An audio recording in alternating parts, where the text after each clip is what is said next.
Global Glimpse presents a clear look at how Italy changed its approach to migration. This is a map-led reality check, an examination of a nation's response to a major human movement. We will follow the maps, trace the flight paths of surveillance drones. We will show where boats land and where policies are enacted. We'll explain the new rules. We will stick to clear facts on the ground and at sea. This is the story of a strategy, its implementation, and its consequences. Italy sits at the heart of the Mediterranean Sea. The sea is both a cradle of civilization and a modern chasm between North Africa and Europe. For years, Italy was a primary destination for migrants seeking entry into the EU. Boats left Libya and Tunisia, aiming for Lampedusa and Sicily. Lampedusa lies closer to Tunisia than Sicily, making it a first point of contact. Overcrowded dinghies and aging wooden boats risked perilous crossings. Many ended in dramatic rescues, far too many in disaster. Rising arrivals strained southern towns, reception centers, and local services. Public pressure grew. Leaders pivoted to a firmer approach to drastically reduce maritime arrivals. The Italian government's new approach was methodical, implemented step by step. First, a legislative overhaul. Security decrees aimed at reshaping migration control. Those laws targeted NGO rescue ships, credited with saving lives, now bound by stricter rules. After one rescue, ships had to sail directly to an assigned port, often far to the north. Fines surged. Captains risked impoundment. Second, ports were closed or disembarkations delayed during EU negotiations. In high-profile cases, ships waited at sea for days or weeks. The message? Italy would not shoulder the burden alone. Third, cooperation with Libya and Tunisia. Aid, training, and equipment. Goal: empower local coast guards to intercept boats in their waters. Finally, faster asylum screening and more repatriations. Bilateral returns and chartered removal flights increased. Border enforcement was tightened with round-the-clock patrols. Long-range drones and thermal imaging detected boats early. Authorities mapped primary smuggling routes and landing points. Data enabled strategic deployment and surveillance zones. Well, this was a deliberate shift in posture. Parts of the sea became a controlled space, backed by law, assets, and coordination. The southern frontier was fundamentally rethought, at sea and at the quays. Operationally, Italy increased surveillance and patrols dramatically. Navy and Coast Guard formed a virtual wall in the sea. Large ships held corridors. Fast boats executed rapid interceptions. A dense net made undetected passage harder. Aerial reconnaissance expanded.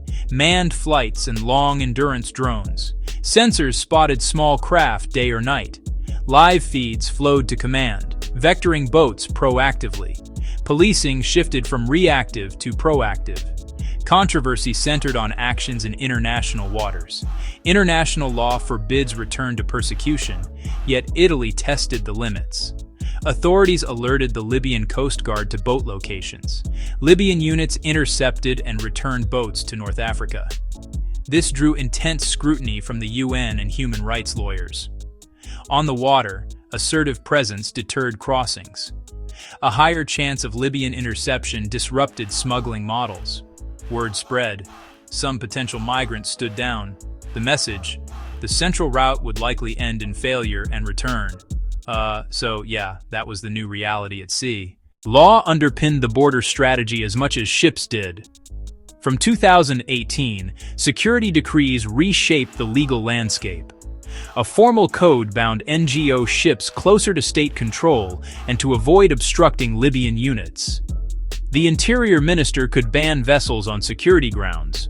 Penalties rose sharply, up to €1 million in impoundments. Rules forced long sails to distant northern ports.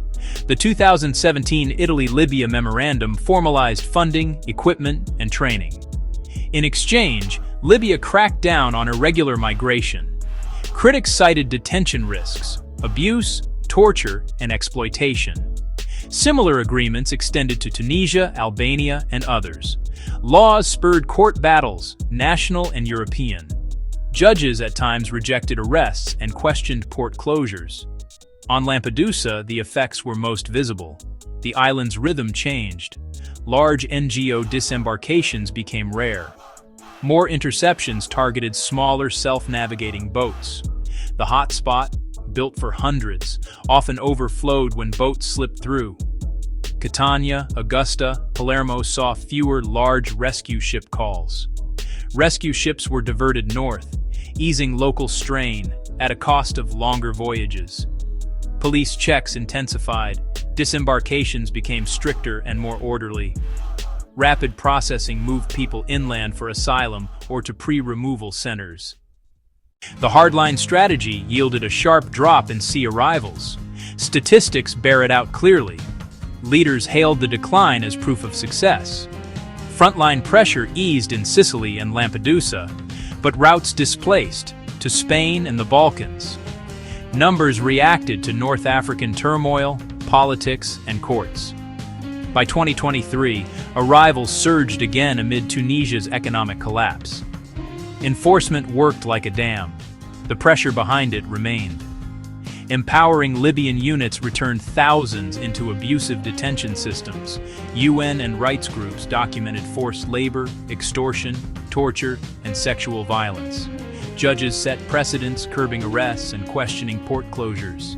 European courts examined indirect refoulement claims. With fewer NGO assets, more boats went unassisted, and some vanished.